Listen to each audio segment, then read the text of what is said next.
இன்றைய இந்த நிகழ்ச்சியில் அல்-குர்ஆனுடைய சூரா அத்-தஹ்ரீம் வரக்கூடிய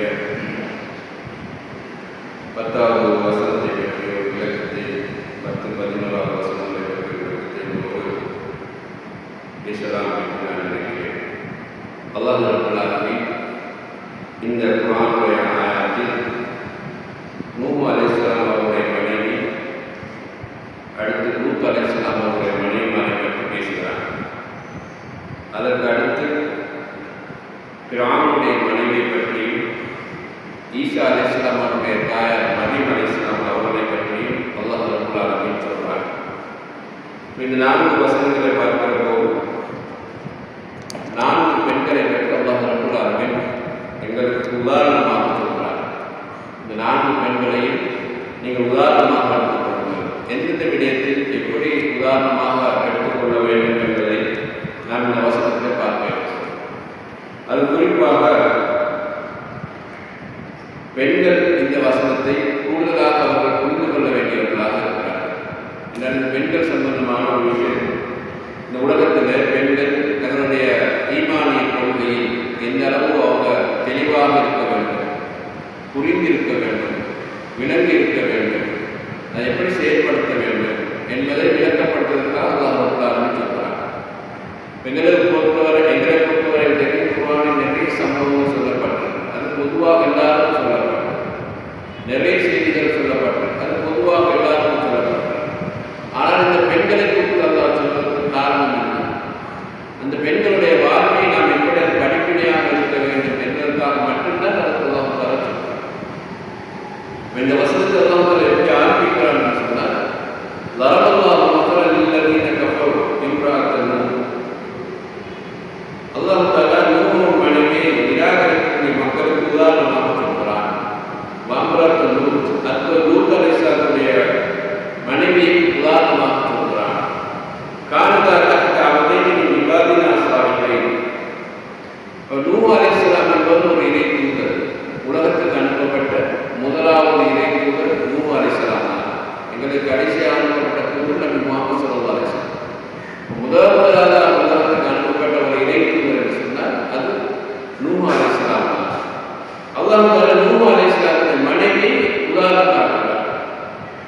முதல்ல அனுப்பப்பட்ட ஒரு இறை தூதர் நூஹ் அலைஹிஸ்ஸலாம், அவருடைய மனைவி அல்லாஹ் தஆலா உதாரணம் காட்டுகிறார். அவருக்கு பின்னால் அதுக்கு அடுத்தடுத்து வந்த நபிமார்களுடைய வரிசையில் வந்த லூத் அலைஹிஸ்ஸலாத்தையும் இதற்கு உதாரணம் காட்டுகிறார். அவருடைய மனைவியை உதாரணம் காட்டுகிறார். இப்போ 2 இறை தூதர்களுடைய மனைவிமார்களை அல்லாஹ் இதற்கு ஏன் உதாரணம் காட்டுகிறான் என்பதை தான் நாம் முதலாவதாக புரிந்து கொள்வோம். நூஹ் அலைஹிஸ்ஸலாம் அவர்கள் இறை தூதராக அவரை வந்த நேரம் எப்படி இருந்தது, அந்த மக்களுடைய வாழ்க்கை எப்படி இருந்தது, அவங்க என்ன மாதிரி வணக்கம் செலுத்திக் கொண்டிருந்தாங்க என்பதை பற்றி படிப்பதற்கு அல்லாஹ் தனியாக சூரா நூஹ் என்ற ஒரு அத்தியாயத்தை குர்ஆனில் சொல்லியிருக்கிறார். அது தனியாக அவர்கள் பற்றி அல்லாஹ் சொல்றார். இந்த உலகத்திலே முதலாக சிலை வணக்கத்தை அவங்க உருவாக்கினார். அதாவது அந்த சமுதாயத்தில் வாழ்ந்த நல்ல மனிதர்கள், சாலியான மனிதர்கள் மௌத்தா போனதுக்கு பின்னால அவங்க மௌத்தா போன அந்த இடத்தை வணங்கக்கூடிய இடமாக மாற்றிய சமூகம் அந்த சமூகம் தான். அந்த சமுதாயத்தில் நல்லவங்க வாழ்ந்தாங்க. அப்ப நல்லவங்க யாருன்றதை அல்லாஹ் அதே சூரா நூஹ்ல 5 பேரை பற்றி சொல்றான். வத்து, சுவா, யௌஸ், அந்த பேர்கள் அல்லாஹ் சொன்னால் இவர்கள் நல்லவர்களாக வாழ்ந்தவர்கள், சாலிஹான மனிதர்களாக வாழ்ந்தவர்கள். அந்த மக்கள் மத்தியில் அல்லாஹ் மட்டுமே வணங்க வேண்டும் என்று பிரச்சாரம் செய்து இந்த மக்களுடைய அன்பை பெற்று வாழ்ந்து மரணித்து போனவர்கள். அவங்க மௌத்தா போனவர்கள் அவங்க அடக்கம் செய்யப்பட்ட கபரை வணங்கக்கூடிய இடமாக மாற்றினான் செய்தான். அவங்க எப்படிப்பட்ட அந்த மனிதர்கள் தெரியுமா? அவங்களோட பேர் ஒரு அடையாளத்தை கபரை வைத்து சொல்லி ஒரு அடையாளத்தை உருவாக்கி இவர் தான் இப்படிப்பட்டவர் தான் என்ற ஒரு அடையாளத்தை வைத்து காலப்போக்கில் அந்த இடம் என்ன செய்யப்பட்டு வணங்கப்படக்கூடியதாக மாறி அல்லாஹ்விடத்தில் துவா கேட்க வேண்டிய மக்கள் அங்கு அடக்கம் செய்யப்பட்டவர்களிடத்துல துவா கேட்கக்கூடியவர்களாக அந்த அடக்கம் செய்யப்பட்டவர்களையே வணங்கப்படக்கூடியவர்களாக மாற்றினார். இது தப்பு என்பதற்காக அல்லாஹ் தஆலா லூத் அலைஹிஸ்ஸலாம் சாலிஹான நூஹ் அலைஹிஸ்ஸலாம் முதலாக உலகத்துக்கு இறை தூதராக அனுப்பி வைத்தார். இறை தூதராக வந்தவர் இதெல்லாம் செய்ய வேண்டாம், அல்லாஹ் மட்டும் வணங்கு, அவன் தான் வானத்திலிருந்து மழை இறக்கிறான், பூமியில் கூடுதலை முளைய செய்கிறான், உங்களுக்கு செல்வத்தை தருகிறவன் அவன் தான், குழந்தை பாக்கியத்தை தருகிறவன் அவன் தான், அவனிடத்திலே பாவமன்னிப்பு கேளுங்கள், அவன் நிச்சயமாக உங்களை மன்னிப்பான், நான் இறைத்தூதராக வந்திருக்கிறேன், என்னை பின்பற்றுங்கள் என்று அவர்கள் பிரச்சாரம் செய்கிறார். ஆனால் அந்த மக்கள் நூஹ் அலைஹிஸ்ஸலாம் அவருடைய பிரச்சாரத்தை ஏற்றுக்கொள்ளவில்லை. அவன் காலகாலமாக பாரம்பரியமாக பின்பற்றி வந்த அந்த வணக்கத்தை, அந்த வழிபாட்டை, அந்த முறையை அவர் விடுவதற்கு தயாராக. எனவே நூஹ் அலைஹிஸ்ஸலாம் அவர்களுக்கு எதிராக அவங்க எல்லோரும் ஒன்று திரண்டார். இவரை வைக்கக்கூடாது, இவரை வெட்ட பெரிய குழப்பமாகும், இவரை இல்லாமல் ஆகும், இறைத்துவருக்கு எதிராக அவங்க சதி செய்ய ஆரம்பித்தார். அப்போ லூத் அலைஹிஸ்ஸலாம் கடைசி அவர்கள் யாரெல்லாம் இந்த மக்கள் நான் இரவுபாகலாக அழைக்கிறேன், ஆனால் அவங்க யாருமே நான் சொல்றது கேட்கிறாங்க. இந்த பூமியில உங்களை விட்டு வைத்தார்கள், இவங்களுக்கு பிறக்கக்கூடிய எல்லா பிள்ளைகளையும் உன்னை நிராகரிக்கக்கூடிய பிள்ளைகளாக மாற்றுவார்கள். எனவே இவங்களை யாரையும் விட்டு வைக்காது என்று அவர் அழித்து விடுவார். நூஹ் அலைஹிஸ்ஸலாம் அடுத்த துவா கேட்பார். இவ்வளவு காலம் அவர் துவா பிரச்சாரம் செய்கிறார். அந்த பிரச்சாரத்தின் காலம் என்ன தெரியுமா? 950 வருஷம். அதாவது 1000 வருஷத்துக்கு 50 வருஷத்துக்கு குறையாது. 950 வருடம் இது போல ஒரு பிரச்சாரத்தை எந்த நபிமாரும் செய்வதே கிடையாது. 950 வருஷம் கூட இன்றைக்கு நாங்கள் சாதாரணமாக வாழ்ந்த வாழ்க்கை 100 வருஷம் நாங்கள் வாழ்வோம்னு என்று சொல்ல முடியாது. எல்லாம் சின்ன சின்ன வயசுக்கு மௌத்தாய் போகக்கூடிய காரணம் தான். எங்களுடைய இந்த உம்மத்துக்கு 100 வயசு வரைக்கும் தான் உத்தரவாதம் தராங்க. ரசூலுல்லாஹ் சொல்றாங்க, 60 கிடைப்பட்டதை இந்த உம்மத்துடைய காலையில் விதிவிலக்காக்கப்பட்டவர்களை தவிர என்றார். அதாவது ரசூலுல்லாஹ்வுடைய உம்மத்துக்கு அல்லாஹ் அந்த அளவுக்கு காலையிலே வயதிலே கொடுக்கிறது. இந்த ரசூலுல்லாஹ்வுடைய உம்மத்துக்கு கொடுக்கப்பட்ட வயது என்ன?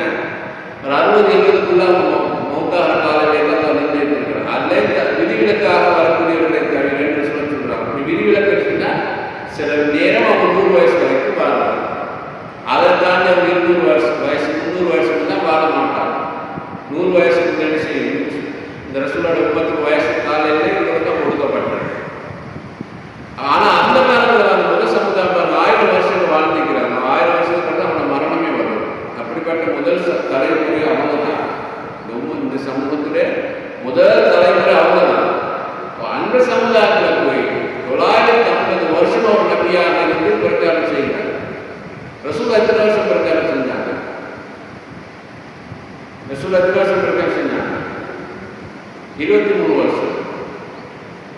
மக்கால 13, மதீனால 10 வருஷம். அப்ப அவங்களோட 63 வயசுல அவங்க அப்பா ஆயிட்டாங்க. அப்ப மொத்த பிரச்சாரம் ரசூலுல்லாஹ் செஞ்ச காலமே 23 வருஷம். நூஹ் அலைஹிஸ்ஸலாம் செஞ்ச மொத்த பிரச்சாரத்துடைய காலமே 50 வருஷம். அப்ப எவ்வளவு தெரிஞ்சிருக்கணும்? அவ்வளவு காலம் அவங்க பிரச்சாரம் செஞ்சு அவர் இஸ்லாத்துக்கு அழைக்கிறார். அல்லாஹ் மட்டும் துவா கேளுங்க, அவனை வணங்குங்கன்னு சொல்றாரு. உத்தரவே கேட்கிறார். எல்லாரும் நூஹ் அலைஹிஸ்ஸலாத்தை அவருடைய பிரச்சாரத்தை நிராகரிச்சார். அப்போதான் 7ஆம் நூற்றாண்டு பிரயாணம் சமூகத்தை விட்டுறாங்க. உங்களை அழிச்சு போடு, உங்களை வச்ச பூமியில அவங்களுக்கு பிறக்கிற பிள்ளையும் உங்களுக்கு எதிராக காற்றாக தான் நடத்துவாங்க அப்படின்னு பிரச்சாரம் செஞ்ச நேரத்தில் அல்லாஹ் தஆலா நூஹ் அலைஹிஸ்ஸலாத்தை அந்த ஊரை விட்டு வெளியே போக சொல்றார். மக்கள் அழிக்கப்படுறாங்க. ஒரு வாப்பாவாக இருந்தால் பிரச்சாரம் செய்யறது மகன் ஏற்றுக்கொள்வது, மகன் ஏற்றுக்கொள்வது. அவரும் சமுதாயத்தை செய்த போறாங்க மாறுறார். இப்போ வெள்ளம் வருது, அல்லாஹ் தஆலா வெள்ளத்தை கொண்டு அழிக்க போறார். அழிக்கிறதுனால நீங்க ஒரு கப்பலை செய்யுங்கிறார். உங்களை ஈமான் பண்ண மக்கள் எல்லாத்தையும் கப்பலை ஏற்று நான் உங்களை காப்பாற்றல, மக்கள் அழிக்க போகிறேன்னு அல்லாஹ் தஆலா சொல்றாங்க. வெள்ளம் அப்படியே வந்து கொண்டு இருக்குது. மகனை பார்த்துக்கிறார், மகனே என்னோட ஏரியில் இருக்கா பானா, என்னுடைய வந்து சேரு வந்து ஏறு. எந்த ஆர்வம் அந்த பிள்ளை அழிஞ்சு போகிறத பார்த்து கொண்டிருக்க மாட்டாரு. சாதாரண வெள்ளம் வந்தாலும் பிள்ளையை காப்பாற்றாது ஆர்வமா தர்மம் கஷ்டப்படுவாங்க. அப்போ அவர் சொல்றாரு, மகனே ஏன் எங்களோட வாக்கு போகலாம்? அவர் சொல்றாரு, வெள்ளம் வந்துச்சுன்னா அந்த முன்னிக்கிற மலையை காட்டுறாரு. யாசி விண்மினல் நிபல், இந்த மலையில மலையை காப்பாற்றும் என்றார். பாப்பான சொல்றாரு, அல்லாஹ் பாப்பாவுக்கு கட்டளை எழுதுகிறார், நான் வெள்ளத்தை கொண்டு அழிக்க போறேன், உங்களை ஈமான் கொண்ட மக்களை மட்டும் நீங்க கப்பல் ஏற்றிக்கோங்கிறார். வாப்பாக்கு அல்லாஹ்வுடைய செய்தி அது மாதிரி சார். அதை வாப்பா மகனுக்கு சொல்றாரு, மகனை இருக்காத, என்னோட வாங்கி இருக்காதுன்னு சொல்ற. எல்லாரும் நான் மலையில இருக்கிறேன், நீ மழை காப்பாற்று, இந்த வெள்ளத்தால் எனக்கு அழிவு வராது. பேசி பண்ணிக்க கூட வெள்ளம் கூட்டிட்டு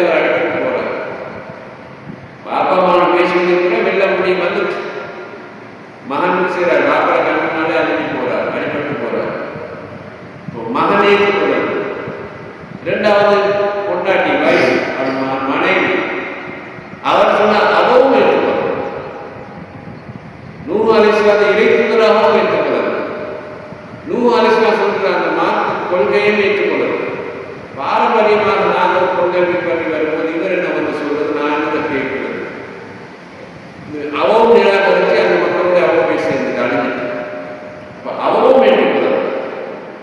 அப்போ அல்லாஹ் ரப்பல் ஆலமீன் இந்த உலகத்துக்கு ஒரு படிப்பினை வைக்கிறான் பாருங்க.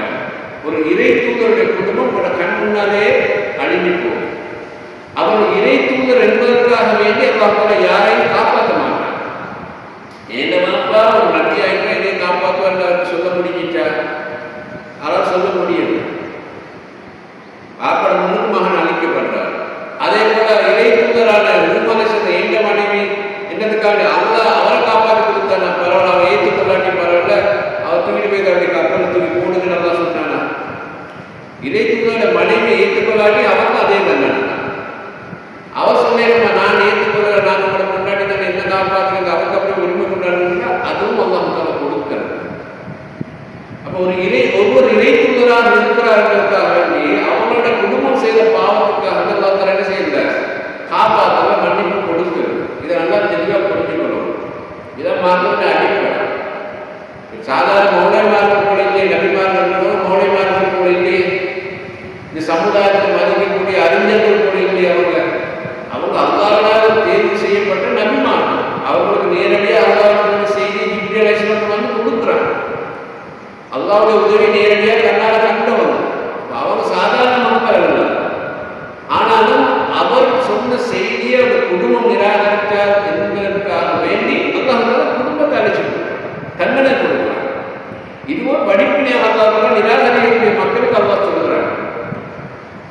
நிராகரிக்கிற மக்களுக்கு என்ன படிப்பினை என்றால், ஒரு இறை தூதர் முஸ்லிமாக இருக்கிறார், மூமினாக இருக்கிறார், அவருடைய குடும்பம் நிராகரிக்கிறது, அதற்காக நான் அவரை காப்பாற்றவில்லை என்றால், அவர் இறை தூதராக இருக்கிறார், ஆனால் அந்த குடும்பம் நிராகரிக்கிறது, நிராகரிக்கிற அந்த குடும்பத்தை நான் பாதுகாக்கவில்லை என்றால் உங்களை நான் எப்படி பாதுகாப்பேன்?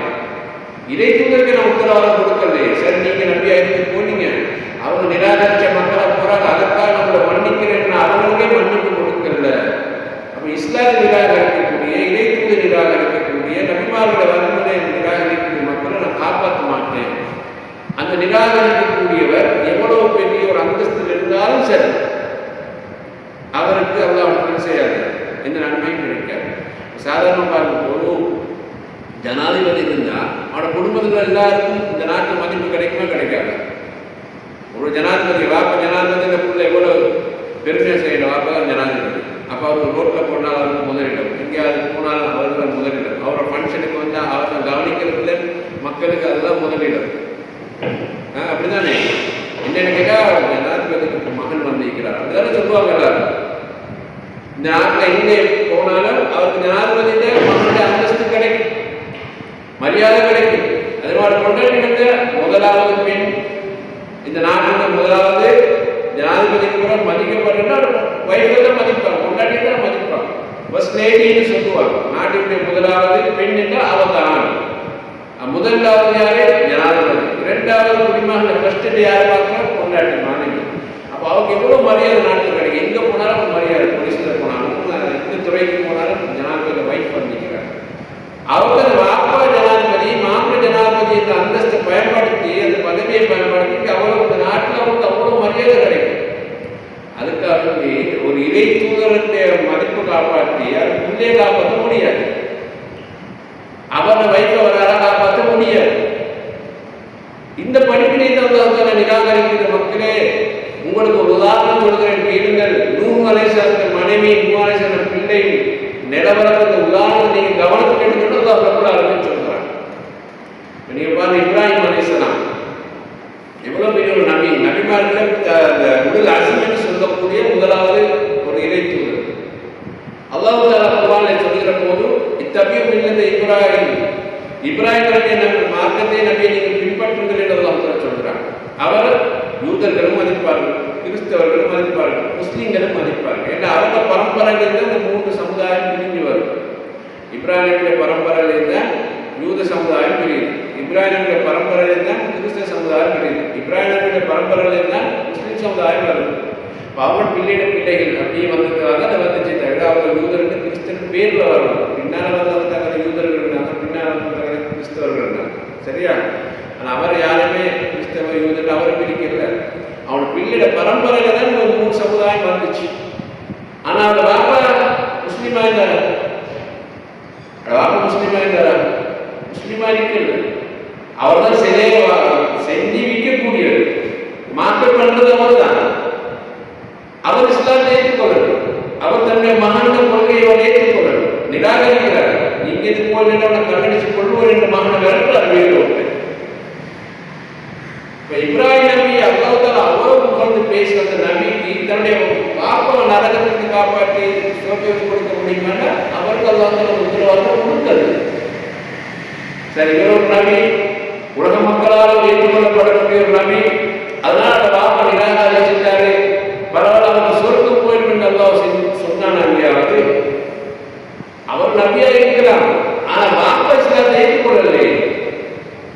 அந்த நபீஸ்வரர் செய்தி அவர் ஏற்றுக்கொள்ளவில்லை. எனவே அவருக்கு சொர்க்கம் இல்லை என்று அல்லாஹ் முடிவு செய்து விட்டார்.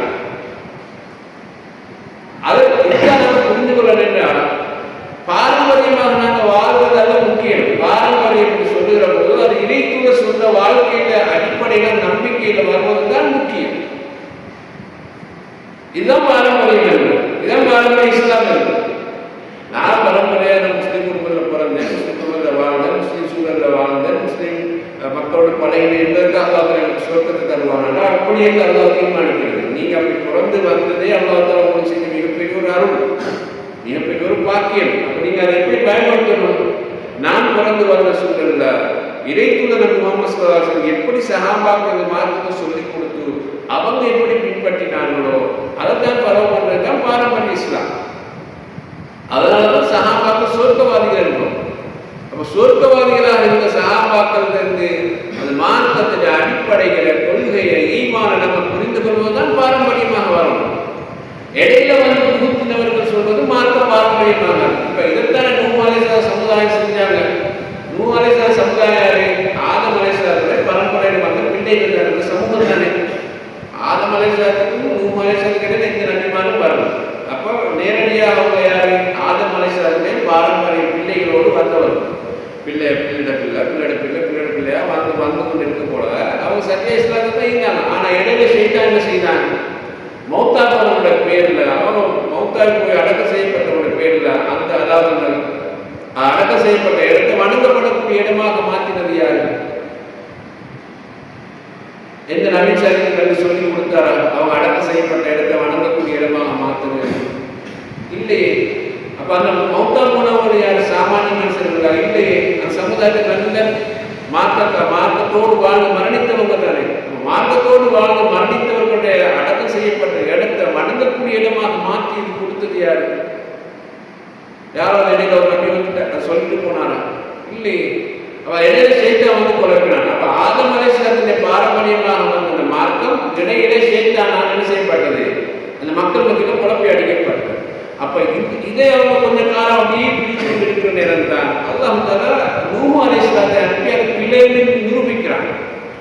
மௌத்தா போனவங்க நல்லவங்க தான், ஆனா அவங்களுடைய பேர்ல செய்யப்படக்கூடிய வணக்கம் பிள்ளையானது. நல்லவங்களை மதிப்பது வேறு, ஆனா அவங்களோட பேர்ல வணக்கம் செய்வது வேறு. இதை யாருக்கு அந்த அல்லாஹ் தஆலா உலகத்தை திருத்தி கொடுக்குறாங்க? இறை தூதரை அனுப்பி திருத்தி கொடுக்குறாங்க. நூஹ் அலைஹிஸ்ஸலாம் ஒரு நபியா அனுப்பி திருத்தி கொடுக்குறாங்க. அவங்க என்ன சொன்னாங்க?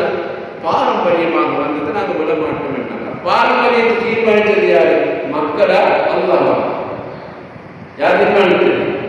மக்கள் தான் தீர்மானித்தாங்க. அப்ப அங்க சரித்தம் இருந்த நபி அனுப்பிப்பாங்க, இது போக போய் சொல்லுங்க, அனுப்பிக்க மாட்டாங்க. பிழையை இருந்தாலும் அல்லாஹ் அனுப்புறான். அவங்க நல்லவங்க தான், ஆனா வணக்கம் அவங்களுக்கு இருந்தா அல்லாஹ்வுக்கு அல்லாஹ்வுக்கு செய்கிறது தான் சொல்றாங்க. விளங்குதா செய்தி? இப்ப இதுதான் அடிப்படை. அப்ப அல்லாஹ் தஆலா சொல்றான், ஒவ்வொரு நபியாக இருப்பதனால் அவங்க குடும்பம் செய்து தவறில் இருந்ததற்காக அந்த குடும்பத்தை அல்லாஹ் காப்பாற்ற மாட்டாங்க. நீங்க நல்லவா இருக்கீங்க, ஒரு தாயா, நீங்க ஒரு பிள்ளைக்கு நல்ல தாயாக இருக்கீங்க, நீங்க தொழுறீங்க, நோம்பு பிடிக்கிறீங்க, இபாதத்தெல்லாம் செய்றீங்க. ஆனா உங்களோட பிள்ளை இந்த இபாதத்தை செய்யறதுக்காக வேண்டி நீங்க நல்ல தாயங்களுக்காக உங்களோட பிள்ளையை தண்டிக்காம விடுவாங்க. அவர் சொல்லல, அம்மா தொழுந்தா தானே, அவர் நோம்பு பிடிக்கலாம், உங்க நோம்பு பிடிச்சா தானே. அதுக்காக மார்க்க தண்டிக்க முதல்ல அரசுக்கு விட மாட்டோம் தானே. அது மாதிரிதான் மார்க்க கொள்கைங்கிறதுல உறுதியாக இருக்கணும். யாருக்காக வேண்டிய முதல்ல இந்த அடிப்படையை விட மாட்டான். அதைத்தான் உலகத்துக்கு சொல்லித் தருகிறான். அவங்களோட மனைவி இஸ்லாத்தை நிராகரித்த மாப்பிள்ளைக்கே எதிராக நின்றாங்க. அதனால அவங்களை அல்லாஹ் சொல்றான், நூஹ் அலைஹிஸ்ஸலாம் சாலியான மனிதர், ஆனால் அவருக்கு இந்த மனைவி மோசடி செய்யக்கூடிய பெண்ணாக இருந்தார், இஸ்லாத்தை நிராகரிக்கக்கூடிய பெண்ணாக இருந்தாண்டு முதலாவது அல்லாஹ் ரப்பல் ஆலமீன் அந்த மனைவியை பற்றி சொல்றார். இந்த செய்தி உங்களுக்கு தெளிவாக தெரிகிறதா? இது முதலாவது. இரண்டாவது அல்லாஹ் சொல்றான், லூத் அலைஹிஸ்ஸலாமுடைய மனைவி இதே பாவத்தை செஞ்சார். லூத் அலைஹிஸ்ஸலாம் ஒரு மிகப்பெரிய ஒரு நபி. அவர்கள் அந்த சமுதாயத்துக்கு வரார். அந்த சமுதாயம் கேடு கெட்ட பாவம் செஞ்சு கொண்டிருக்கு. அந்த பாவத்துக்கு எதிராக தனியா நின்று போராடுறார். அவ்வளவு கேடான மோசமான ஒரு காரியம் அந்த சமுதாயம் செய்ய, ஒழுக்க ரீதியாக வீழ்ச்சி அடைந்த சமுதாயம், ஒழுக்க பண்பாடே இல்லாத காரியம். ஒரு ஆணும் பெண்ணும் மனம் முடிக்க அவங்க விரும்பல, ஒரு பெண்ணும் பெண்ணும் சேர்வது, ஒரு ஆணுமான சேர்வது வேறு அந்த வேலையை தான் அவங்க விரும்பினாங்க. அதனால அல்லாஹ் மிக பயங்கரமான மோசமான காரியம் என்று சொல்றாங்க. அப்ப இந்த சமுதாயத்தில் லூத் அலைஹிஸ்ஸலாம் சொல்றாங்க, இல்லப்பா ஒரு ஆண் பெண்ணை தான் முடிக்கணும், பெண் ஒரு ஆணை தான் முடிக்கணும், ஆணும் பெண்ணும் முடிக்கிற அந்த உறவு கூடாது, அது ஒழுக்க கேடானது. அதையும் சொல்றாங்க. அல்லாஹ் மட்டும் வணங்குகின்ற வாழ்க்கை கொள்கையை சொல்லிக் கொடுக்குறாங்க. அந்த சமுதாயம் என்ன செய்து லூத் அலைஹிஸ்ஸலாத்தை நிராகரிக்கிறார். அப்ப அல்லாஹ் அந்த சமுதாயத்தை அழிக்க போகும்போது மலக்குகளை அனுப்புகிறார், அழகான தோற்றத்தில் அனுப்புகிறார். லூத் அலைஹிஸ்ஸலாம் சொல்றாங்க, இவங்க அழிக்கப்பட போறாங்க, எனவே நீங்க இந்த ஊரை விட்டு வெளியே போங்க. அல்லாஹ் இந்த சமுதாயத்தை அழிக்க போகிறான், எனவே நீங்க இந்த ஊரை விட்டு வெளியே போங்க என்று அல்லாஹ் மலக்குகளை அனுப்புகிறார். அந்த மலக்குகள் லூத் அலைஹிஸ்ஸலாத்தோடு பேசிக் கொண்டிருக்கிறாங்க. அப்போது அந்த ஊர்ல சில பேர் லூத்து அந்த ஆண்களை எங்களிடத்துல அனுப்பி வைத்து அவர் மோசமான பழக்கத்துக்கு அழைப்பு கொடுக்கிறார். அப்ப எவ்வளவு கேடுகிட்ட கொள்கையில வாழ்க்கையில இருந்தாங்க பாருங்க. இந்த சமுதாயத்தில் கணவனுக்கு மனைவி எப்பவுமே உறுதுணையாக இருக்கணும். நல்ல விஷயத்துக்கு மாப்பிள்ளை தானே, மாப்பிள்ளை நல்லதுதான் சொல்றாரு, நல்ல பாடுபாடு தான் சொல்றாரு, அல்லாஹ் மட்டும்தானே வணங்க சொல்றாருன்ற மனைவி கணவனுக்கு எப்போதுமே துணையாகத்தானே இருக்கணும், மாப்பிள்ளைக்கு சப்போர்ட்டா தானே இருக்கணும். இந்த ஊரே நிராகரிக்கிறார், சமுதாயமே நிராகரிக்கிற போது மாப்பிள்ளை எவ்வளவு கஷ்டப்பட்டிருப்பார், கணவனாக இருக்கிற லூத் அலைஹிஸ்ஸலாம் எவ்வளவு கவலைப்பட்டிருப்பார். ஊரே நிராகரிக்கிறது. ஏன் பெண் மக்களை சொல்றேன், இவங்களை மனம் முடிச்சு போங்கன்னு சொன்னா நான் அதை கேட்கிறானோ இல்லை, இவ்வளவு ஈடு கட்டவனா இருக்கிறான், அவர் அவ்வளவு பெரிய கவலை இருப்பார மாட்டாரா? அந்த நேரத்தோட மனைவி எவ்வளவு துணையாக அவர்கள் நீங்க கவலைப்படாதீங்க, இவ்வளவு கேடு கட்டவங்க தான் தப்பான கொள்கையில இருக்கிறாங்க, நன்றி பிடிச்ச கொள்கையில வாழ்க்கையில வாழ்றாங்க, அவத்தான மாப்பிள்ளைக்கு துணையாக இருந்த ஆதரவு சொல்லணும். அவங்க என்ன செய்யல, லூத் அலைஹிஸ்ஸலாத்துக்கு ஆறுதலாக இருப்பார். அவங்க லூத் அலைஹிஸ்ஸலாத்துக்கு சொன்ன மார்க்க கொள்கை அவங்க நிராகரிக்க. அப்பதான் அல்லாஹ் சொல்றான், உங்களுடைய நம்பிக்கை கொண்டவர்கள் நீங்க போங்க, அழிக்க போகிறேன்னு சொல்லி அல்லாஹ் அந்த சமுதாயத்தை அழிச்சு போட்டான். கல்மலை இறக்கி கடுமையான தண்டனை கொடுத்து அவங்க வாழ்ந்த காலம் அப்படியே தூக்கி தலைக்கீழ மிரட்டி அல்லாஹ் அழிச்சான். சும்மா அழிக்கணும். இந்த அவ்வளவு மோசமான காரியம் அவன் செஞ்சது, அவ்வளவு மோசமான ஒழுங்க பண்பாடுடைய காரியத்துல வாழ்ந்தது. எனவே அல்லாஹ் அங்கீகரிக்கவே அந்த சமுதாயத்திலே அல்லாஹ் குர்ஆன்ல சொல்றான், அப்படியே தூக்கி நாங்கள் தலைக்கீழ போட்டு அழிச்சோம் இருக்கிறான். இடம் தெரியாம ஒரு அளவுக்கு அல்லாஹ்வுடைய அழிவு மக்களுக்கு வந்துச்சு. நீங்க சாதாரண பார்த்துட்டீங்க, சுனாமி எப்படி அழிஞ்சு போகும், பூமி நடக்கும் எப்படி அழிஞ்சு போது. இப்போ இன்னைக்கு இதெல்லாம் பார்த்தீங்கன்னா வெனிசுலாவில் எப்படி பயங்கரமான பூகம்பம் வந்தது. அப்ப அந்த சமுதாயத்தை அழிக்கப்பட்டு பாருங்க, சில மையத்துக்கு எடுக்க முடியாம போதா இல்லையா, அந்த இடத்துல ஒரு குடும்பம் வாழ்ந்ததா இல்லைன்னு தெரிய பூகம்பம் வந்துச்சு, பூமி ரெண்டா பறந்துச்சு, உள்ள போயிட்டாங்க, மூடிப்பட்டு அந்த பூமி இடமே தெரியாம போயிடுச்சு. அப்ப நானே பார்த்து சொல்றேன், சில இயற்கை அழிவுன்னு மக்கள் சொல்றாங்க. பரவாயில்ல, இயற்கை அழிவு இல்லை. அப்போ ஒரு கிராமத்தை தூக்கி அந்த தலைக்கீழ அழிக்கிறேன்னு சொன்னா அந்த கிராமத்தை அடையாளமே இல்லாம அழிச்சு போடுறாங்க. இந்த நேரத்தில் அவளோட மனைவி அவங்களோட துணையாக இல்லைன்னா அவரோட வேதப்பட்டிருக்கார். சாதாரணமாக அல்லாஹ் நிராகரிக்கக்கூடிய மக்களே, இந்த ரெண்டு பெண்களுக்கு உதாரணமாக அழைத்து போங்க. இந்த ரெண்டு பெண்களை வாழ்க்கையில் உங்களுக்கு படிப்பே இருக்குது. எனவே நான் எவ்வளவு பெரிய அந்தஸ்தில் இருக்கிறேன், நான் எவ்வளவு பெரிய கல்வியில் இருக்கிறேன், பதவியில் இருக்கிறேன் என்பதெல்லாம் என்னை அல்லாஹ் காப்பாற்றாது. என் பிள்ளையை காப்பாற்ற, மனைவியை காப்பாற்றாது. கொள்கை மட்டும், மார்க்கம் மட்டும்தான் அல்லாஹ்விடத்திலிருந்து நான் என்ன செய்வோம், காப்பாற்ற. இந்த ரெண்டு உதாரணத்தை நீங்கள் முதல்ல தெளிவாக புரிஞ்சுக்கணும். மாப்பிள்ளை விஷயத்தை பொறுத்தவரை ஒரு படிப்பினை இருக்கணும். அல்லாஹ் சொல்றாங்க, அவங்க நல்லதுக்கு துணையாக இருக்கிறபோது முதல் உதவியாளராக பெண் தான் இருக்கணும், அவருடைய மனைவி தான் இருக்கணும். மாப்பிள்ளைக்கு அவ்வளவு சப்போர்ட் பண்ணக்கூடியதாக அந்த தாய் இருக்கணும், அந்த மனைவி இருக்கணும். மாப்பிள்ளை தவறு செய்கிற போதும் அவர் சரிவர நேர்வழிப்படுத்துவதிலே அந்த தாய் தான் முக்கிய பங்கு வகிக்கணும். அல்லாஹ் வசனம் என்ன சொல்றாங்க,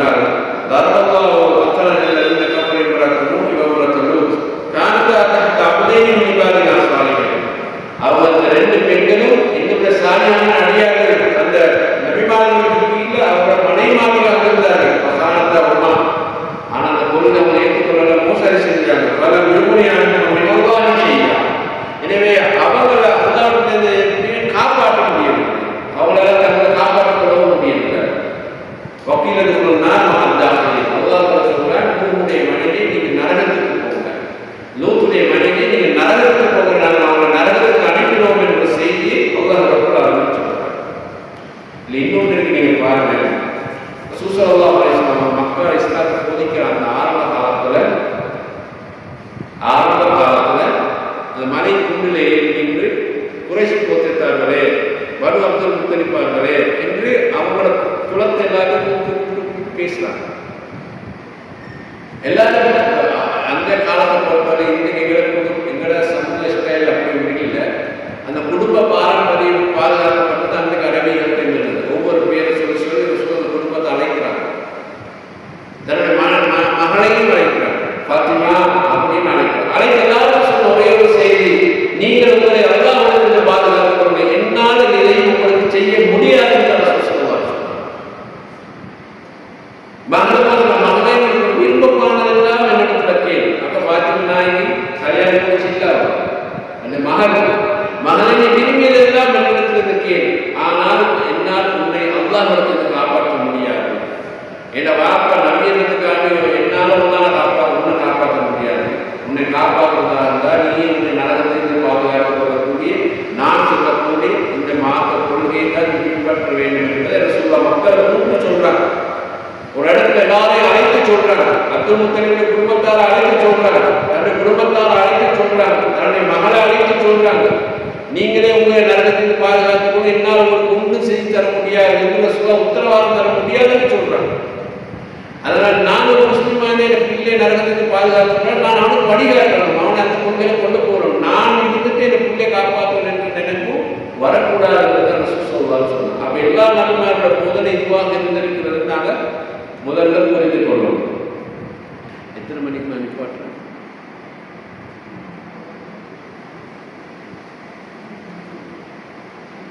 அஞ்சு மணிக்கா நிப்பாட்டுவா?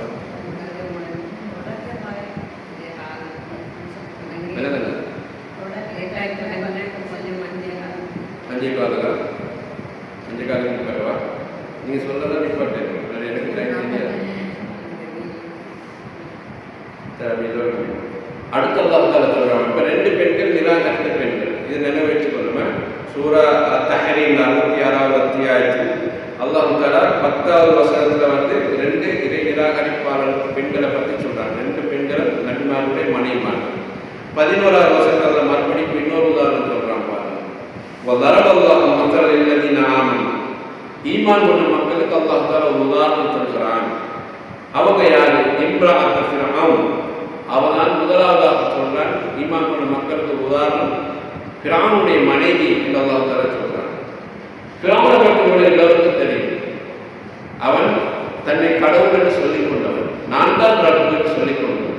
பனு இஸ்ரவேல் சமுதாயத்தை அடிமைகளாக ஆக்கி வைக்கின்றான். அவனுக்கு சேவகர் செய்யக்கூடிய மக்களாக அடிமைகளாக மாறும். அடிமைகளிட தெரிஞ்சிருக்கணும், கண்டிப்பா நீங்க விலகணும். அடிமை என்பது இந்த காரணமா இல்லை. ரோட்ல போறவனே பிடிச்சி அடிமையாக போனாங்க. இப்போ வாழ்நாள் முழுக்க அவருக்கு தான் சேவகம் செய்யறான். கல்யாணம் பண்ணிக்க முடியாது, அவனுக்கு சொத்து சேர்க்க முடியாது, அவனுக்கு குடும்ப வாழ்க்கை நடத்த முடியாது. அவன் அந்த நாட்டு மன்னர்கள் கீழே முழுமா அடிமைப்பட்டு சேவை செய்யக்கூடியவனாகத்தான் இருக்கணும். மன்னனுக்கு சேவை செய்யணும், மன்னன் குடும்பத்துக்கு சேவை செய்யணும், அவன் என்னென்ன வேலை சொல்றான் அதெல்லாம் செய்யணும். அவருக்கு குடும்பத்தோடு வாழ முடியாது. அப்படி ஒரு கொடூரமான காலம் தான் இந்த அடிமை இருந்த காலம். அவர் பிராமணை பொறுத்தவரையில் மூசா அலைஹிஸ்ஸலாம் வந்தார். பனு இஸ்ரவேல் என்று சொல்றோமே, மூசா அலைஹிஸ்ஸலாம் வருவதற்கு முன்னால அந்த பனு இஸ்ரவேல் மக்களை வச்சுதான் அவன் தன்னுடைய வாழ்க்கையை கொண்டு போன அடிமைகளாக வச்சுட்டு அவன் குழப்பு நடந்தது. அவன் மிகப்பெரிய சிங்களத்தில் சொல்லுவாங்க அதிராஜ்யவாதி, அதாவது அடக்கி ஆளக்கூடிய ஒரு மன்னனாக பிராவன் வாழ்ந்தான். அவ்வளவு பெரிய அதிகாரம் உள்ளவனாக வாழ்ந்தான். பிராவன் அந்த காலத்தில் அவனுக்கு யாரும் பயம், அந்த அளவுக்கு கொடுமை செய்யக்கூடிய ஒரு அதிகாரம் படைத்தவனாக இருந்தான். அவன் என்ன சொன்னாலும் யாரும் எதிர்த்து கேட்க முடியாது. அவனுடைய நிலைமை எப்படி போச்சு? என்னதான் நீ கடவுளா இருக்கிற நிலையில மக்களை வச்சான். கடவுளே பிராவன் தான் கடவுள், அல்லாஹ் கடவுள் இல்லை. அல்லாஹ் கடவுள் தான் கொண்டு போட்டுவார், வேறு யாரும் கடவுளாலும் கொண்டு போட்டுவார். அப்ப பிராவனுடைய கொள்கை என்ன? ஏங்க என்னை நீங்க கடவுளா எடுத்துக்கணும், நான் சொல்லதான் கேட்டு வாழணும். அப்படி ஒரு கொள்கையில அந்த மக்களை வழி நடத்திட்டு போற நேரத்துல தான் அல்லாஹ் ரப்பல் ஆலமீன் மூசா அலைஹிஸ்ஸலாம் சமுதாயத்தில் பிறக்க வைக்கிறார். அவர் பிராவனை பொறுத்தவரை அந்த பனு இஸ்ரவேல் சமுதாயத்தில் ஆண்கள் யாரும் பிறந்தாலும் கொல்லுவான், ஆண் குழந்தை யாரும் பிறந்தாலும் கொல்லுவான். காரணம், அவனுக்கு எதிராக ஆண்கள் வரக்கூடாது என்பதற்காக வேண்டி எந்த பனு இஸ்ரவேல் வீட்டிலேயாவது குழந்தை சத்தம் கேட்டா அது ஆண் குழந்தையாயிட்டோ உடனே கொல்லுவான், பெண் பிள்ளையாயிட்டோ விட்டுடுவான். அப்ப எவ்வளவு மோசமான ஒரு கொள்கையில வாழ்ந்துட்டு பாருங்க. யாருக்கும் ஆண் பிள்ளை வச்சுட்டு வாழையில ஒவ்வொரு தாயும் குழந்தை பிள்ளை எவ்வளவு கஷ்டப்பட்டுருப்பாங்க.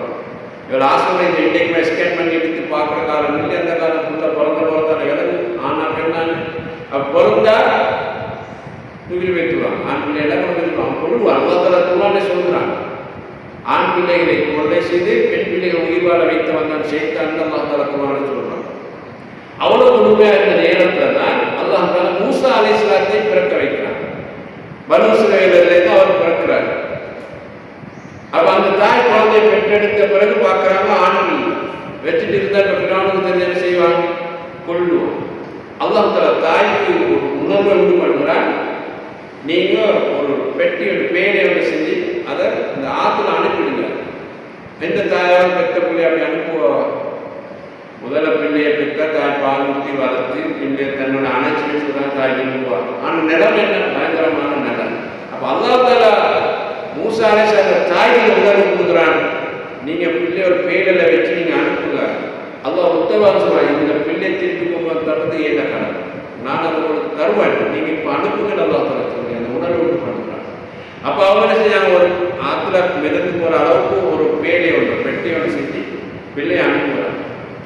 மூசா நபியோட சகோதரி இந்த பெட்டி எங்க போகுதுன்னு அப்படியே ஃபாலோ பண்ணி வரும்போது பிராவுடைய குடும்பத்தை மனைவி குடிச்சு கொண்டிருக்கிற இடத்துல வந்து அந்த பெட்டி சேருது. திறந்து பார்த்தா ஆண் பிள்ளை.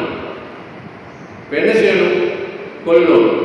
ஆனால் அந்த அந்த பிராவுடைய மனைவிக்கு பார்த்த உடனே பிள்ளை மீது ஒரு பற்று வரும், ஆசை வரும், அன்பு வரும், இரக்கம் வரும். நாங்க வளர்க்கணும் என்று நினைக்க அல்லாஹ் அந்த மனசை மாத்திரம் பாருங்க. அப்போ அவங்க சொன்னாங்க, இல்லை வெளியில யாரும் சொல்லுவாங்க, நாங்கள் எடுத்து வளர்ப்போம் என்று அவங்க வளர்க்குறாங்க. இப்போ மூசா அலைஹிஸ்ஸலாம் பிராவுடைய மாளிகையில் வளர்ந்த பிள்ளையா மாறும். இப்ப பிள்ளை அழுகுது, பால் கொடுக்கணுமே, குழந்தை பிள்ளை யார் பால் கொடுக்குறது கேட்கல. உடனே என் சகோதரி சொல்றா, எனக்கு ஒரு பெண்ணு தெரியும், அவ பால் கொடுத்து அவட பிள்ளை கொடுத்து வளர்ப்போம் என்றார். அது யாரு? அது யாரு? மூசா அலைஹிஸ்ஸலாம் தாய். அல்லாஹ் எப்படி அனுப்பினான்னு பாருங்க. அப்போ உடனே சரி அந்த பெண்ணை கூப்பிடுங்கன்னு சொன்னோடனே இப்ப அந்த தாய்க்கு அவர்கிட்ட எப்படி குழந்தை ஒப்படைச்சான்னு பாருங்க. இப்ப அந்த தாய் நான் பெற்றெடுத்த பிள்ளைக்கு என்ன செய்யறாங்க, பால் ஊற்றுறான். அது அல்லாஹ்வுடைய ஏற்பாடா இல்லையா? இவ்வளவு செய்தி குர்ஆன்ல அல்லாஹ் சொல்றாங்க. சும்மா சூரா கஸஸ்ல அல்லாஹ் சொல்லி காட்டுறான். மூசா அலைஹிஸ்ஸலாம் இப்படிதான் பிறந்தார், இப்படிதான் வளர்ந்தார், அவர் இப்படிதான் பால் தாய்ப்பால் ஊட்டப்பட்டது எல்லாம் சொல்றாங்க. தாய்க்கு வேலை என்ன? பிள்ளைக்கு பால் ஊற்றுறது. ஆனா எங்க வளர்றது? பிராவுடைய மாளிகையில வளரும். யாருடைய பார்வைக்கு இல்லை, பிராவுடைய மாளிகையுடைய பார்வைக்கு இல்லை. இப்ப அங்க வளர்ந்து வந்து அவர் ஒரு வயசுக்கு வந்து அவர் மாற்ற சொல்ற அந்த காலம் வந்த போது அல்லாஹ் அந்த பிராவுடைய மனைவி ஏற்றுக்கொள்றான். பிரான் கடவுள் இல்லை, பிரான் கடவுள் இல்லை. மூசா அலைஹிஸ்ஸலாம் சொல்ற அந்த கடவுள் கொள்கை அல்லாஹ்வை தான் பிராவுடைய மனைவி ஏற்றுக்கொள்கிறார். பிரான் விடுவானா தந்த மனைவியா இல்லாது? தந்த மனைவியாக பிரான் விடுவானா? விட மாட்டான். மனிதன் அவன் ஒரு மண் கொடுக்கோளன். அப்படிப்பட்டவன் எப்படி விட்டு சும்மா இருப்பான்? சமூகம் கூட ஏற்றுக்கொள்ளாது. அப்போ அன்றைய காலத்தில் உங்களுக்கு தெரியும், மன்னனுடைய மனைவி என்றால் ராணி என்றால் எப்படி இருந்திருப்பார்? சொகுசான வாழ்க்கை. அவனோட பஞ்சனத்தை எல்லாம் வித்தியாசமானது. அவனோட அறைகள் எல்லாம் பூக்களால் தூவப்பட்டிருக்கும். கண்ணை செஞ்சா ஓடி வரக்கூடிய காவலர்கள் இருப்பாங்க. பாதுகாப்புக்கு எத்தனையோ படைகள் இருக்கும். அவர்கள் குளியலறை தனியானதாக இருக்கும், படுக்கை அறை தனியானதாக இருக்கும். சாமானிய மனிதனுடைய வித்தியாசமான உணவு அமைப்பு, உண்ணுகின்ற உணவுகள் வித்தியாசம், கொடுக்கிற ஆடைகள் வித்தியாசம், விலை உயர்ந்த ஆடைகள், முத்துக்கள் பதிக்கப்பட்ட ஆடைகள், மகரந்தங்கள் பதிக்கப்பட்ட ஆடைகள். ஒரு ராணியில எப்படி அலங்காரம் இருப்பார்? எவ்வளவு சேவகர்கள் இருப்பார்கள். கண்ணை செஞ்சா ஓடி வரக்கூடிய அளவுக்கு அவருக்கு பக்கத்தில் சேவைகள் இருப்பாங்க. குளிப்பாட்டி விடுறதுக்கு அவருக்கு ஆட்கள் இருப்பாங்க. அவனோட மாட வாழ்க்கையில வாழ்ந்தவங்க சாதாரண குடிசையில வாழ்றவங்க இல்லை.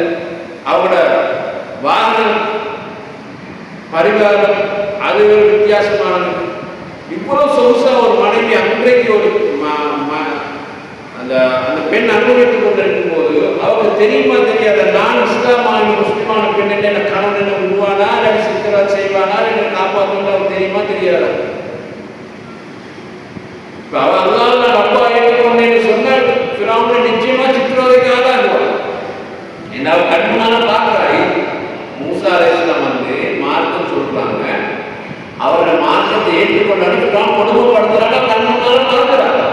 சும்மா இல்லை, பனு இஸ்ரவேலை கொடுமைப்படுத்துற கண்முன்னால பார்க்கிறாங்க. மூசா அலைஹிஸ்ஸலாம் சமுதாயத்தை விரட்டி போய் பிடிச்சு கொண்டு வந்து கொல்லணும் என்று ஃபிரௌன் அவன் படப்பட்டான விரட்டி போறது அவன் கண்ணால கண்டதானே. எனவே அங்க யாரும் உசுரோடு விட மாட்டான்னு அவருக்கு நல்லா தெரியும். மாப்பிள்ளை மிக மோசமான கொள்கை உடையவன், மாப்பிள்ளை மிக மோசமான நடத்தை உடையவன், என்ன உயிரோட விட மாட்டான் அவருக்கு நல்லா தெரியும். ஆனால் அவன் ஒன்றை விளைவிட்டான். இப்ப நான் அந்த ராணியாக இருந்து அனுபவிக்கிற சொகுசை விட, நான் ராணியாக இருந்து அனுபவிக்கிற வாழ்க்கையை விட அல்லாஹ் இடத்தில் எனக்கு இந்த சொர்க்கத்துடைய வாழ்க்கை மேலான. இந்த உலகத்துல நான் அனுபவிக்கிற வாழ்க்கை எவ்வளவு சொகுசு, ராணியாக வாழ்ற சொகுசு எவ்வளவு பெரிய சொகுசு. ஒரு நாட்டை ஜனாதிபதி மனைவி எவ்வளவு சொகுசிக்கிறது உங்களுக்கு தெரியுமா தெரியாவா? அதை விட ராணி என்று அந்த காலத்தில் வாழ்க்கை சொகுசு இதை விட 100 மடங்கு சொகுசு. அவ்வளவு சொகுசை விட வேண்டி வரும். இந்த ஒரு வாழ்க்கை சொன்னா இந்த வார்த்தை சொன்னா அவ்வளவு சொகுசை விட வேண்டி வரும். லாயிலா இல்லல்லான்னு சொன்னா கொல்லப்படுவேன் நிலைமை வரும். தெரிந்து கொண்டே அவன் இஸ்லாத்தை ஏற்றுக்கொண்டான். தெரிந்து கொண்டே நான் அல்லாஹ் மட்டும்தான் வளர்ப்பேன், ஃபிரௌனின் கடவுள் அல்ல என்றது அவர் சொல்வதாக அந்த பெண்ணுக்கு எவ்வளவு பெரிய துணிவு வேணும் யோசிப்பார். மனசால் அவங்க எவ்வளவு பெரிய தயாரிப்பு ஆளாக இருக்கிறாங்க பாருங்க. எவ்வளவு கொடுமை செஞ்சாலும் தெரியும். அவங்க கட்டத்துல ஃபிரௌன் ஆட்கள் மூசா அலைஹிஸ்ஸலாம் அவங்க மூசா அலைஹிஸ்ஸலாத்துக்கு இடையில ஒரு விவாதம் நடக்குது. அந்த சூனியம் உங்களுக்கு பார்த்துருப்பீங்க. அவர் கையில் போட அது பாம்பாக வந்து எல்லாத்தையும் கொத்தி முடிக்குது.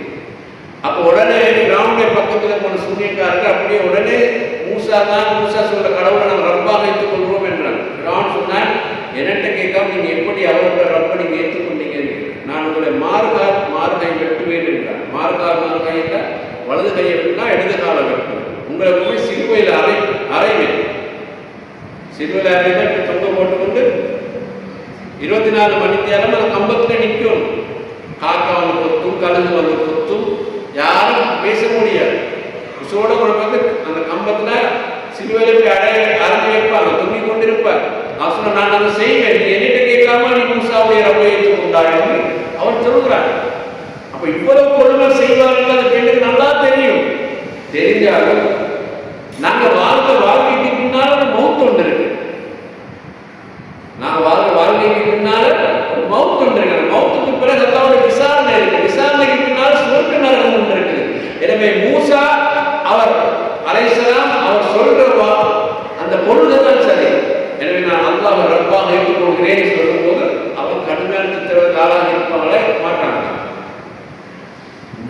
சொல்லாக இழந்து ஒரு சாதாரண மனிதனே கம்பத்தில் அரைஞ்சி சிலுவையில் அரைஞ்சி கொள்ளுவான் என்றால் தன்னை மனைவியை விடுவானா? விட மாட்டான். அப்ப அவ என்ன கேட்டது தெரியுமா? அல்லாஹ் இடத்துல அவ அல்லாஹ் கேட்ட துவா அல்லாஹ் தஆலா சொல்லி காட்டுவான். காலத்து ரப்பி இப்னி இந்த பைத்தன் ஃபில் ஜன்னah, எனக்கு இந்த உலகத்துக்கு மாளிகை சொகுசு வாழ்க்கை ஒன்றும் வேணாமே ஆகும். எனக்கு சொர்க்கத்தில் எனக்கு ஒரு மாளிகை நீ கட்டித்தான். உனக்கு நீ அமலி இந்த பிராமண எடுத்து என்னை காப்பாற்றுகிறான். அவனுடைய அந்த செயல்களுக்கு அவன் செயல் மோசமாக நடந்து கொண்ட செயல் யாரெல்லாம் அதிலிருந்து என்னை காப்பாற்றுகிறான். உனக்கு நீ கௌமின் வாலிமி இந்த அநியாயக்கார கூட்டத்துடைய செயல் அதை காப்பாற்று ஒரு துவா மட்டும்தான் கேட்டான் சொல்ற. அவன் வேற எதுவுமே கேட்கல. அதை காப்பாற்றி நீங்க கொண்டு போய் எங்கேயாவது சேர்த்து போட்டு என்னை பாதுகாப்பாக ஒரு இடத்துல கொண்டு போய் சேர்த்து வச்சுட்டு அவங்க எதுவுமே கேட்க. அவங்க கேட்டது தெரியுமா? நிச்சயமாக இதான எனக்கு ஒரு மரணம் வரும், அது உண்மை. ஆனா மரணத்துக்கு பின்னால் உள்ள வாழ்க்கை இதை விட உண்மை. எனவே அந்த வாழ்க்கையில யாரும் நான் ஜென்மத்துல இருக்கணும், என்னை நீ சொர்க்கத்துல சேர்த்துருவேன், அந்த சொர்க்கத்துல எனக்கு ஒரு மாளிகை கட்டுவேன், அது போதும் என்றுதான் அந்த தாய் கேட்ட துவாவை அல்லாஹ் ரப்பல் ஆலமீன் குர்ஆனில் சொல்றார். அப்ப நீங்க நன்றாக புரிந்து கொள்ள வேண்டும். மார்க்கம் என்ன வந்திருக்கா, அது பிள்ளைக்காக மார்க்கத்தை விடக்கூடாது, மாப்பிள்ளைக்காக நீ மார்க்கத்தை விடக்கூடாது, குடும்பத்துக்காக விடக்கூடாது, சமூகத்துக்காக விடக்கூடாது. ஏன்னா நாம் குறிப்பிட்ட காலத்தில் வாழ்ந்த மௌத்தா போயிடும். நாங்கள் வாழ்ந்த வாழ்க்கைக்கு அல்லாஹ்வுக்கு பதில் சொல்லணுமே. யாரெல்லாம் மாப்பிள்ளை எனக்கு பேசுவார் என்ற பயத்துக்கு தான் நான் உன்னை வணங்கினேன் அல்லாஹ் போய் சொல்லணுமா? யாரும் நம்ம மகன்தான் என்னை பார்த்து கொண்டு இருக்கிறான், என் மகன் நான் சொன்னது அவன் சொன்னதை கேட்கல, என் மகன் என்னை பராமரிக்க மாட்டான், அதனாலதான் நான் இப்படி வாழ்ந்தேன் அல்லாஹ் பதில் சொல்லணுமா? ஊர் எதிர்த்தார், உலகம் எதிர்த்தார், குடும்பம் எதிர்த்தார், சொந்தம் எதிர்த்தார், பந்தம் எதிர்த்தார், அல்லாஹ்வுடைய நம்பிக்கையில் என்னை யாருக்கும் விட்டு கொடுக்க மாட்டேன். அல்லாஹ் மட்டுமே வணங்குற வாழ்க்கையை நான் யாருக்கும் விட்டு கொடுக்க மாட்டேன். அல்லாஹ்வுடைய தூதரை பின்பற்றுகிற வாழ்க்கையை நான் யாருக்கும் விட்டு கொடுக்க மாட்டேன் என்பதில் தான் ஒவ்வொரு பெண்ணும் ஒவ்வொரு ஆணும் உறுதியாக இருக்கணும். இந்த உலகம் ஒரு சொற்ப இன்பத்தை தரும், ஆனா மௌத் என்பது நிரந்தரம் தானே, அது வேதனையோடு கூடியது. அது உங்களுக்கு ஒவ்வொரு மனிதனுக்கும், உங்களுக்கு இல்லை ஒவ்வொரு மனிதனுக்கும் அந்த அவருடைய மரண தருவாயில் அந்த ரிசால்ட் எல்லாம் காட்டிவிட்டு தான் உசுரை கைப்பற்றுவாங்க. அதை நல்லா நிறைவேற்றும்.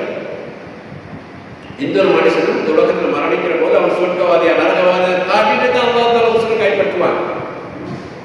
எனவே நமக்கு தேவை அந்த மரண பயன்தான தேவை, அந்த சக்கராத்துடைய நேரத்தில் நமக்கு தேவை. அந்த இடத்துல நான் சொர்க்கவாசிகள் அல்லாஹ்வால் எனக்கு சொல்லப்படணும், மலக்குகள் வந்து எனக்கு சொல்லணும் என்பது மட்டும்தான் தேவை. அப்படியா இருந்தால் நாங்கள் என்ன செய்யணும்? அல்லாஹ்வுடைய தூதர் நபி முஹம்மது ஸல்லல்லாஹு அலைஹி வஸல்லம் அந்த மார்க்கத்துடைய கொள்கைக்கு எந்த கூட குறைவு செய்யாமல் உள்ளபடி செஞ்சுட்டு நான் வாழ்ந்து மௌத்தா போறேன் என்பதை மட்டும்தான் ஒவ்வொரு ஆணும் ஒவ்வொரு பெண்ணும் தன்னுடைய வாழ்க்கையை கொள்கையாக வச்சிருக்கோம். அப்ப இதுக்கு உதாரணம் அல்லாஹ் தஆலா சொல்றாங்க, பெண்களே நீங்கள் கேளுங்கள், உங்களுக்கு ஒரு உதாரணம் பிராமணை மனைவி ஒரு உதாரணம் அல்லாஹ் தஆலா சொன்னது இதற்கு தான் சகோதரிகள். இதைத்தான் அல்லாஹ் தஆலா பெண்களுக்கு உதாரணமாக, இதைத்தான் அல்லாஹ் தஆலா ஈமான் கொண்ட ஆண்களுக்கு உதாரணமாக சொல்றாங்க. இது இரண்டாவதாக அல்லாஹ் தஆலா அடுத்து சொல்றாங்க, மரியம் பின்த் இம்ரான் இரண்டாவது பெண்கள் அல்லாஹ் ஒரு உதாரணம் சொல்கிறான், கேளுங்கள் என்று அல்லாஹ் தஆலா இப்ப இரண்டாவது பெண்கள் உதாரணம் சொல்றான். அவ யாரு? இம்ரானுடைய மகள், இம்ரானுடைய மகள் அவதான் மரியம், அதாவது ஈசா அலைஹிஸ்ஸலாத்துடைய உம்மா தாய். அவ அல்லாஹ் தஆலா உதாரணம் சொல்றான், பெண்களே நீங்கள் கேளுங்கள், ஈமான் கொண்ட ஆண்களே நீங்கள் கேளுங்கள், உங்களுக்கு முன்னாடியே வாழ்ந்து போன பெண்கள் அவங்க யார்? அல்லது அஹ்சனத் ஃபர்ஜஹா, அவன் கற்போடு வாழ்ந்தவர்கள் அல்லாஹ் தஆலா தன்னை கற்பை பேணி வாழ்ந்த பெண்களுக்கு உத்தரவாதமாக அல்லாஹ் தஆலா மரியம் அலைஹிஸ்ஸலாத்தை எடுத்து சொல்கிறார். வனஃபஹ்னா ஃபீஹி மின் ரூஹினா, அவங்களோட கற்பை அறையில் நாங்கள் ரூஹை ஊதினோம். ஈசா அலைஹிஸ்ஸலாத்தை நாங்கள் மரியம் அலைஹிஸ்ஸலாத்தை வைத்து உருவாக்கினோம். வஸத்தகத் பிகலிமாத்தி ரப்பிஹா, அல்லாஹ்வுடைய வார்த்தைகளை அவர் உணர்வுபடுத்தினார். குத்துபிஹி, அல்லாஹ்வுடைய வேதங்களை அவர் நம்பினார். அல்லாஹ் வழிபட்ட பெண்ணாக அவர் வாழ்ந்தார். இந்த உதாரணத்தை நீங்கள் கவனத்தில் கொள்ளுங்கிறார். இப்ப நீங்க இதை படிக்கும் மனசுல மரியமை படிக்கணும். மரியம் அலைஹிஸ்ஸலாம் வந்து ஒரு கன்னி பெண்ணாக இருக்கிறார், கல்யாணத்தை முடிக்காத பெண். இப்ப அவரோட தாய்க்கு இந்த ஆண்களுக்கு பிள்ளை இருக்கிறது, அவரோட தாய்க்கு இந்த ஆண்களுக்கு பிள்ளை இருக்கிறது. அந்த தாய் துவா கேட்கிறார், யாரெல்லாம் எனக்கு ஒரு பிள்ளை வேண்டும், ஒரு ஆண் பிள்ளை வேண்டும். அந்த ஆண் பிள்ளையை நான் பைத்துல் முகத்தஸ், அதாவது இன்னைக்கு பலஸ்தீனத்தில் இருக்கிற பைத்துல் முகத்தஸ், அந்த பள்ளியை சேவகம் செய்யக்கூடியவனாக நான் அவனை அர்ப்பணிப்பேன். அன்றைக்கு அந்த மக்கள் வந்து இந்த நம்பிக்கை ஒரு தடவை சொல்றாங்க. அன்றைக்கு அவங்க அனுமதிக்கப்பட்டது. எங்களுக்கு இன்னைக்கு பிள்ளை பெற்றவர்கள் பள்ளியில இந்த புள்ள பள்ளியில தான் வளரணும்னு பணம் கொடுக்கிறார். எங்களுக்கு இப்ப ஆகமாக்கப்படணும். இஸ்லாம் பள்ளியில் இல்லை, சரியா? ஆனால் அன்றைக்கு அது அனுமதிக்கப்பட்டது. அதனால தான் அந்த தாய் அப்படி நேர்ச்சியை வச்சா. பிள்ளை பெற்ற பிறகு பார்த்தாங்க, அது ஆண் இந்த பொம்பளை பிள்ளை ஆண் பிள்ளை பிறகுதான் ஒரு பள்ளியில் அந்த உதயம் பொம்பளை பிள்ளை கொடுத்து எப்படி பண்ணுறேன். அப்போதான் எல்லாத்தால கேட்க அவங்க யாரெல்லாம் ஆண் பிள்ளை மாதிரி இல்லையே பொம்பளை பிள்ளை அப்படின்னு அவங்க மனஸ்தாப்படுறாங்க. அப்போ அல்லாவுடைய ஏற்பாடு வேறொரு ஏற்பாடு, அல்லாவுடைய ஏற்பாடு வேறொரு ஏற்பாடு.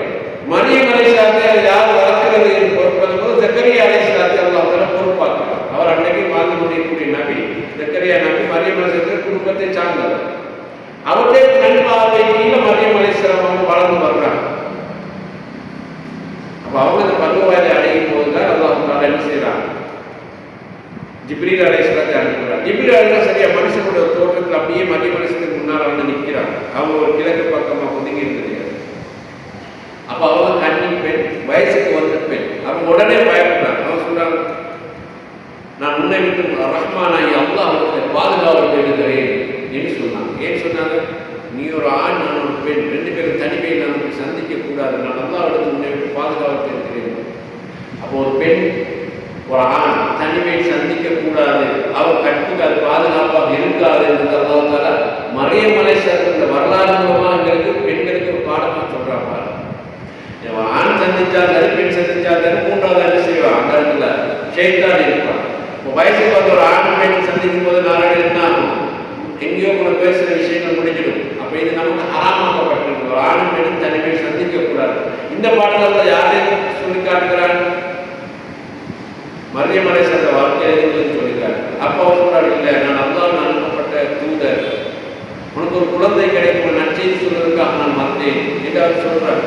மரியம் அலைஹிஸ்ஸலாம் கேட்கிறாங்க, நான் கல்யாணம் முடிக்கல, கல்யாணம் முடிச்சுதானே குழந்தை பாக்கியம் பிள்ளை இதெல்லாம் இருக்குது, நான் ஒரு கண்டிப்பேன், எனக்கு எப்படி குழந்தை கிடைக்கும், கல்யாணம் முடிக்காம எனக்கு எப்படி பிள்ளை கிடைக்கும் அவங்க கேட்கிறாங்க. அப்பா சொல்லுங்க, இல்லை இது அல்லாஹ்வுடைய முடிவு, நீ கல்யாணம் முடிக்க மாட்டேன், ஆனால் உனக்கு குழந்தை அல்லாஹ் தருவது என்பது அல்லாஹ் எடுத்த முடிவு, அது தீர்க்கமாக முடிக்கப்பட்டு விட்டது என்றார்.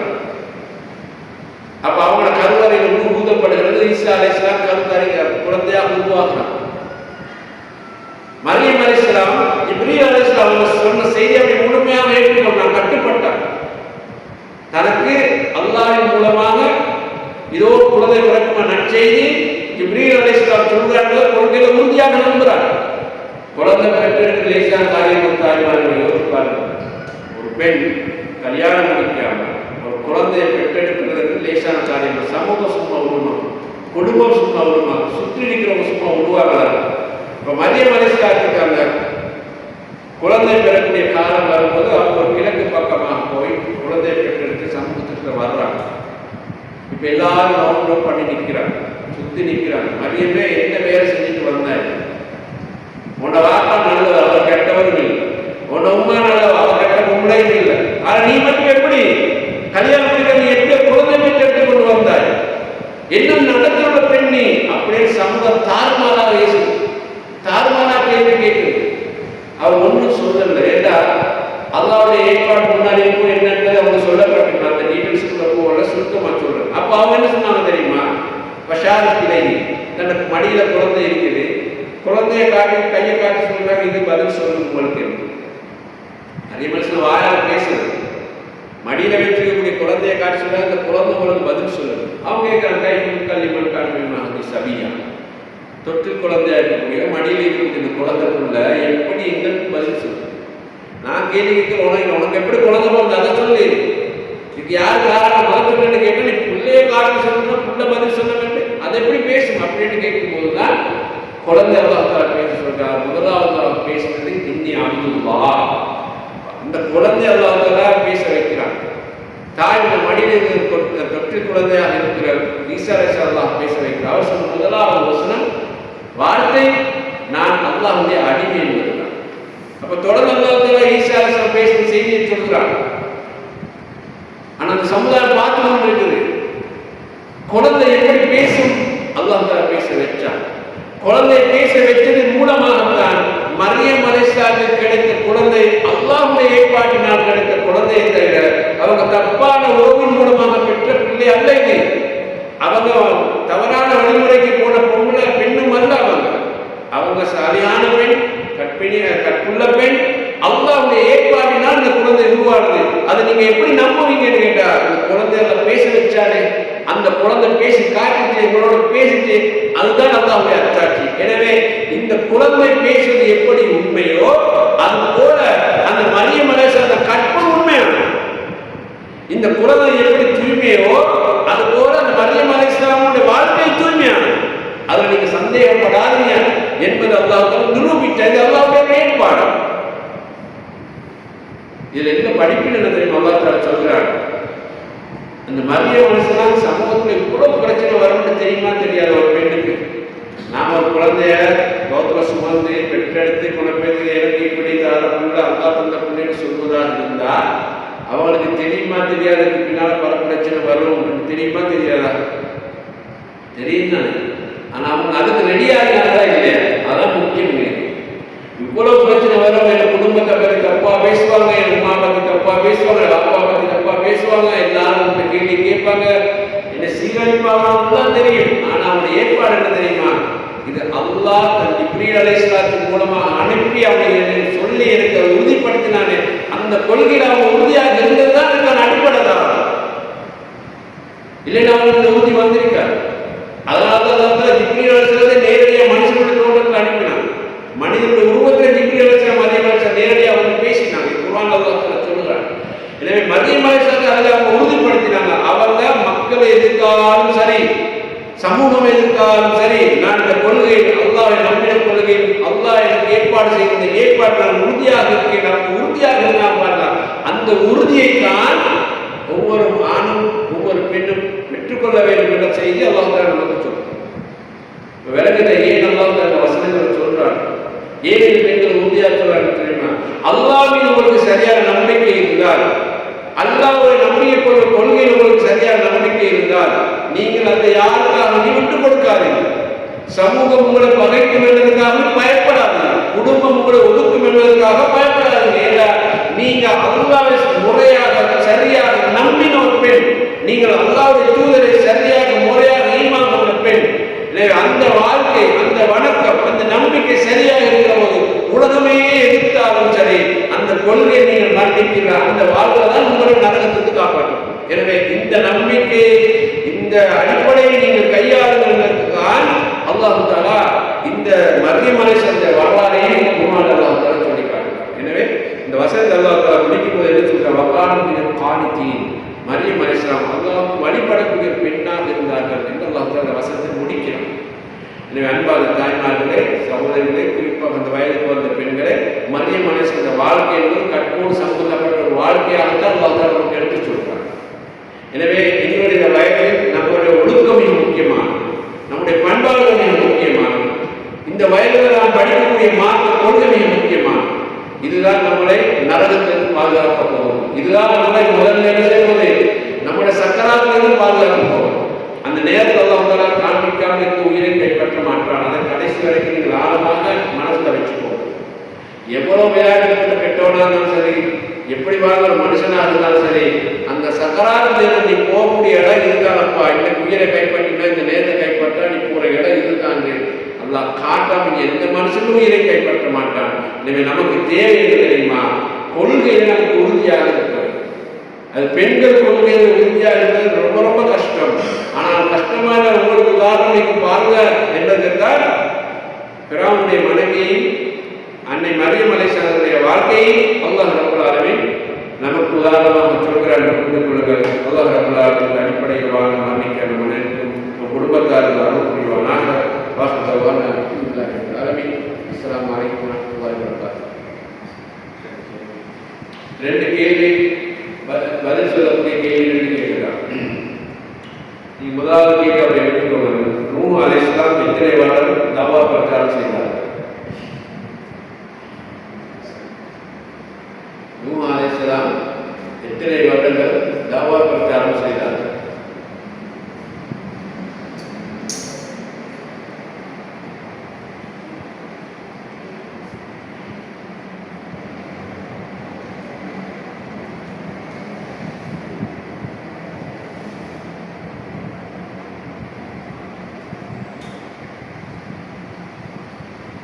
நபி ஸல்லல்லாஹு அலைஹி வஸல்லம் தன்னுடைய மகளுக்கு விசேடமாக செய்த உத்தேசம் என்ன? இரண்டாவது கேள்வி. எல்லாரும் எனக்கு சொல்லும்போது தன் மகளுக்கு செய்ய சொன்னதான் பற்றி தன்னுடைய மகளுக்கு சொன்ன உபதேசம்.